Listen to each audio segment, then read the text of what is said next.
एक सोफिया नाम की औरत रहती है और जो कि वो जापान की रहने वाली थी। उसका लड़का वो बचपन से ही हमेशा अपनी माँ से पूछता है कि मेरे पिताजी कहाँ हैं, अगर वो ज़िंदा हैं तो मुझे बताओ कि वो कहाँ हैं, मुझे उनसे मिलना है, मुझे उनको देखना है, क्योंकि जब से मैं जो है जानने लायक हुआ तब से मैं अपने पिताजी को नहीं देखा हूँ। मुझ सब लोग के जो है पिता हैं पर मेरे क्यों नहीं हैं, मुझे सच्चाई जो है वो सब बताओ। और अगर मेरे पिताजी का मृत्यु हो चुका है तो वो कहाँ, कैसे मृत्यु हुआ, कैसे वो जो है उनकी डेथ हुई है। तब यहाँ पे सोफिया कुछ नहीं कहती और सिर्फ इतना कहती है कि जब वक्त आएगा, सही वक्त आएगा तो मैं सारी चीज़ें तुमको जो है वो बता दूंगी। पर यहाँ पे उनका लड़का जो है वो आए दिन जिद करता था। ये जो है वो सोफिया का हस्बैंड जो है वो अमृतसर का रहने वाला था, पर सोफिया कैसे अमृतसर पहुंची, सोफिया का ससुराल अमृतसर में कैसे हुआ, और वो जो है उसके हस्बैंड कहाँ थे, वाकई जो है वो जिंदा था कि मर गया, ये क्या थी ये कहानी। चलिए वीडियो को स्टार्ट करते हैं और बताते हैं पूरी कहानी। वीडियो स्टार्ट करने से पहले अगर चैनल पर नए हैं तो चैनल को जरूर सब्सक्राइब कर लीजिएगा। वीडियो अच्छी लगेगी तो लाइक और शेयर भी कर दीजिएगा अपने फ्रेंड और फैमिली के साथ। ये जो कहानी है वो शुरू होती है, सोफिया एक लड़की जो कि जापान की रहने वाली थी, वो जो है उसको घूमने फिरने का काफ़ी अच्छा शौक़ था। वो हमेशा कहीं ना कहीं वो जो है वो देश विदेश में वो घूमती ही रहती थी। एक बार जो है वो थाईलैंड जाती है और थाईलैंड में वो अच्छा जो है वो घूमती है, टाइम स्पेंड करती है। और उसके बाद जो है वो एयरपोर्ट में बैठी थी कि अब जो है उसको इंडिया जाना है। एयरपोर्ट में वो बैठी थी तभी बगल में एक जो है वो सरदार जी जैसे एक लड़का जो है जिसका नाम वो सोडी रहता है, वो आता है, बगल में बैठ जाता है। और जैसे ही वो सोडी को देखती है तो उसको जो है वो अच्छा लगने लगता है, पर यहाँ पे जो है वो उससे बात नहीं कर पाती। पर यहाँ पे सोडी जो है वो सोफिया से बात करता है और कहता है कि आप कहाँ जाने वाली हैं। तब वो कहती है कि मैं इंडिया जाने वाली हूँ, मैं वैसे तो रहने वाली जापान की हूँ पर मुझे घूमने फिरने का काफ़ी अच्छा शौक़ है तो मैं इंडिया जा रही हूँ। तब वो कहता है कि मैं तो अमृतसर का ही रहने वाला हूँ, अमृतसर काफ़ी अच्छी जगह है, क्यों ना आप मेरे साथ चलें, तो मैं आपको जो है पूरा अमृतसर अच्छे से जो है वो दिखा दूंगा, अच्छी अच्छी चीज़ें भी आपको घुमा दूंगा। तब यहाँ पे वो कहती है कि ठीक है, मुझे तो वैसे ज़्यादा जानकारी नहीं है, मैं जो है वो इंडिया घूमने ही जा रही थी, पर अच्छा है कि आप रहेंगे साथ में तो जो है सफ़र भी अच्छे से कट जाएगा और अच्छी अच्छी चीज़ें जो हैं जो कि आपको लगती है घुमानी चाहिए वो आप मुझे घुमा देंगे। ऐसे ही इनकी बातें चल रही थी और यहाँ पे इत्तेफाक से जब वो प्लेन में बैठते हैं तो इनकी सीट जो है वो अगल बगल ही रहती है। तो यहाँ पे ये दोनों जो है वो इंडिया की बात करते करते जो है वो सफ़र को तय करते हैं। और ये दोनों जो है वो काफ़ी जो है हंसमुख स्वभाव के थे और इसी तरीके से इनका वक्त जो है वो बीत जाता है और दोनों जो है वो इंडिया पहुंच जाते हैं, अमृतसर पहुंच जाते हैं। अमृतसर में जो है वो सोडी जो है वो सोफिया को अपने घर में रखता है और सबसे मिलवाता है और बताता है कि जापान से आई हैं हमारे यहाँ घूमने। और फिर यहाँ पे इस तरीके से वो सारी जगह सोफिया को घुमाता है जो कि अच्छी अच्छी जगह थी, वो पूरा अमृतसर उनको घुमाता है। और ऐसे में वक्त बीतता गया और 10 से 12 दिन हो गए थे। अब यहाँ पे सोफिया का जो वीज़ा था वो जो है उसका एक्सपायर हो रहा था और अभी इसको ये रख रहा था कि अब मेरा जो वीज़ा है वो एक्सपायर हो रहा है, उससे पहले मुझे जापान जाना पड़ेगा।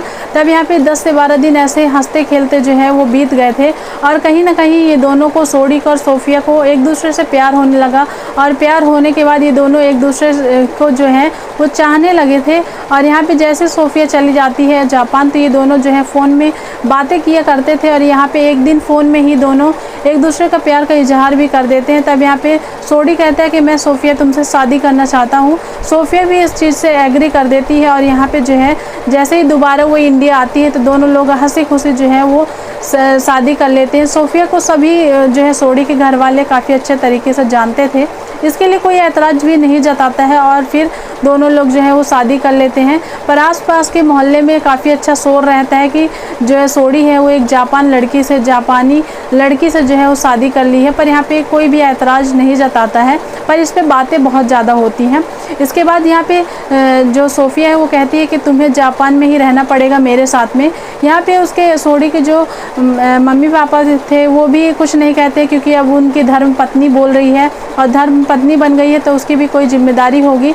तब यहाँ पे सोडी को हंसी खुशी जो है वो जापान भेज देते हैं और यहाँ पे जापान में वो रहता है, 1-1.5 साल रहता है। पर यहाँ पे वो अपने आप को एडजस्ट नहीं कर पाता और कहता है कि मैं यहाँ पे अपने आप को एडजस्ट नहीं कर पा रहा हूँ क्योंकि मैं ज़मीन से जुड़ा हुआ व्यक्ति हूँ और मुझे खेती किसानी अच्छी लगती है, पर यहाँ पे ऐसा कुछ नहीं हो पा रहा है और मुझे अपने घर की भी काफ़ी याद आ रही है। तो मैं तुमसे प्यार करता हूँ पर यहाँ पे मैं एडजस्ट नहीं कर पा रहा हूँ।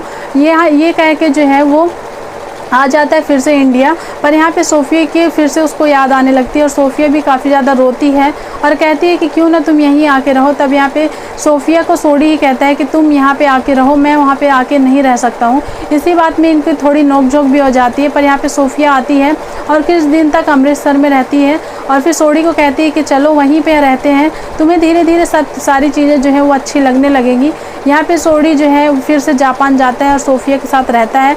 ऐसे ऐसे वक्त बीतता गया और उनके घर में जो है सोफ़िया जो है वो प्रेग्नेंट हो जाती है और जो है 9 महीने बाद एक लड़का उनके घर में जो है वो जन्म लेता है। यहाँ पे ये सारी चीज़ें अच्छी थी पर यहाँ पे सोडी का मन नहीं लग रहा था और जैसे ही उनका लड़का जो है 1-1.5 साल का हो जाता है तब यहाँ पे वो कहता है कि मैं तुम्हारे साथ नहीं रह सकता हूँ, मुझे यहाँ बिल्कुल ना लोग समझ में आते हैं और न यहाँ का कोई कल्चर मुझे समझ में नहीं आता है, मैं अपने घर में, मैं अपने गाँव में ही जाना चाहता हूँ। और वो ये कह के जो है सोडी अमृतसर फिर से आ जाता है और यहाँ पे जो है वो उससे अब डिवोर्स जो है वो डिवोर्स भी फाइल कर लिया था और कुछ दिनों के लिए जापान जाता है और उससे डिवोर्स ले लेता है।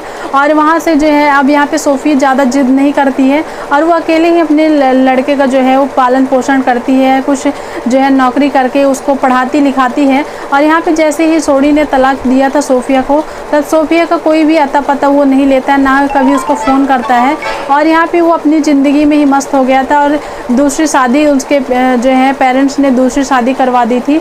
दूसरी शादी करने पे फिर उसके एक लड़का हुआ और वहाँ पे वो हंसी खुशी ऐसे ज़िंदगी बिता रहा था। पर यहाँ पे सोफ़िया का लड़का जैसे ही बड़ा होता गया वैसे ही वो हमेशा अपने माँ से सवाल करता, सोफ़िया से सवाल करता कि मेरे पिताजी कहाँ हैं, सबके पापा हैं पर मेरे नहीं हैं, मुझे जानना है कि कहाँ हैं। पर वो आए दिन हमेशा उसकी बातें जो है वो टाल देती हैं। और जब वो धीरे धीरे बड़ा हो गया था पर वो ज़िद करता था, पर वो कहती कि ठीक है मैं तुम्हें वक्त आते हुए बताऊँगी पर अभी नहीं बता सकती। तब वो कहता है कि नहीं मुझे जानना है। और ऐसे ही एक दिन एल्बम में उसने अपने पिताजी की जवानी की जो है फ़ोटो देख ली थी और अब वो जो है वो बड़ा भी काफ़ी हो गया था। पर वो फ़ोटो दिखाता है पूरे जापान में जहाँ भी वो रहता था, वो आस पड़ोस सभी जगह वो जहाँ जहाँ वो जा सकता था सभी जगह अपने पापा की फ़ोटो दिखाता है। पर उसके पापा कहीं भी किसी को नहीं मिलते, ना ही उसको कोई अता पता मिलता है। तब यहाँ पे वो सोचता है कि वो उसके पिताजी यहीं के हैं कि कहीं और के हैं। तब कोई ऐसा बताता है कि तुम्हारे पिताजी जो हैं वो इंडिया के हैं, यहाँ के रहने वाले नहीं हैं, यहाँ तुमको वो नहीं मिलेंगे। और ये धीरे धीरे जो है उनका लड़का सोफ़िया का वो नौकरी करने लगता है और नौकरी जैसे वो करने लगता है उसके हाथ में पैसे आते हैं। तब वो कहता है कि मैं पिताजी से मिलना चाहता हूँ, मैं जाऊँगा और मैं अपने पापा को जो है वो ढूंढ के लेके आऊँगा। तब यहाँ पे सोफ़िया अब सोचती है कि अब सही वक्त आ गया है, अब अपने लड़के को जो है वो सारी सच्चाई बतानी चाहिए। सारी सच्चाई वो अपने लड़के को जो है वो बताती है और एड्रेस देती है जो उसको पता था अमृतसर में सोडी कहाँ रहता था, और वो उसको दे देती है। उसके बाद जो है वो इंडिया जाता है और इंडिया जाने पे सारी चीज़ें जो है वो याद करता है और सोचता है कि कितना खुश नज़ारा होगा जब मैं अपने पिताजी से मिलूँगा, मैं अपने पापा से मिल के सारी शिकायतें करूँगा कि वो जो है हमें छोड़ के क्यों आ गए और हम जो है वो हमेशा मेरे दोस्तों के पिताजी हैं उनकी डिमांड्स पूरी करते हैं पर मैं अकेला हूँ, मैं किसी से डिमांड नहीं कर पाता हूँ। ये सारी चीज़ें जो है वो सोच रहा था, तभी सफ़र जो है वो कट जाता है और जो दिए गए एड्रेस में जो सोफ़िया ने एड्रेस दिया था वो उस एड्रेस में पहुँच जाता है और वहाँ दिखा के जो है वो पूछता है तो वो कुछ लोग कहते हैं कि अब वो यहाँ नहीं रहते हैं, जो उनका नया घर था वो जो है वो वहाँ का एड्रेस देते हैं और वो वहाँ पे जो है वो पहुँच जाता है उनका लड़का। जैसे वो लड़का वहाँ पहुँचता है तो यहाँ पे जो घर के बाहर ही जो है एक पेड़ के नीचे एक दाढ़ी बड़ी हुई एक जो है वो पगड़ी बांधे हुए एक जो व्यक्ति है वो बूढ़ा सा थोड़ा जो है वो बैठा हुआ था। और बैठने के बाद यहाँ पे वो देखता है और समझ जाता है कि यही मेरे पिताजी हैं और जैसे ही वो जाता है उनके पास उनको फ़ौरन ही गले लगा लेता है। तब यहाँ पे उसके पिताजी जो है सोडी वो भी पहचान जाते हैं फ़ौरन ही, क्योंकि उनका लड़का बड़ा हो गया था पर वो पहचान जाते हैं कि ये जापान से जो मेरा लड़का है वही आया है। तब वो उसको देख के काफ़ी भावुक हो जाते हैं। तब वो कहता है कि आप हमें छोड़ के क्यों आ गए, कितना मैंने आपको ढूंढा तब जाके आप मिले हैं मुझे। तब वो फ़ौरन ही उसके जो है उसकी जो दूसरी बीवी थी वो भी आ जाती है, उनके लड़के आ जाते हैं और घर के सभी जो लोग हैं वो आ जाते हैं। यहाँ पे सोडी अपने लड़के को जो है वो सबसे इंट्रोड्यूस कराता है और बताता है कि ये जो है सोफ़िया का लड़का, सोफ़िया और मेरा लड़का है। यहाँ पे जो है उसका अमृतसर का जो लड़का था वो अपने भाई को पाके देख के काफ़ी अच्छा खुश होता है और यहीं पे कुछ हफ्ते जो है वो सोफ़िया का लड़का वहाँ सोडी के पास रहते हैं और फिर सोडी शिकायतें करता है पर सोडी अपनी मजबूरी भी बता बताता है और कहता है कि मैं वहाँ एडजस्ट नहीं कर पा रहा था, इसीलिए मैं वहाँ पे छोड़ के जो है वो तुमको चला आया। और यहाँ पे मैं तुम्हारी माँ को ये भी कहा कि तुम यहाँ पे आके रहो, पर वो यहाँ रहने के लिए तैयार नहीं थी। इसके लिए मैं अपने यहाँ जो है अपने गांव को छोड़ने के लिए मेरा मन नहीं मान रहा था, ना मैं वहाँ रह पा रहा था, इसके लिए मुझे ये कदम उठाना पड़ा।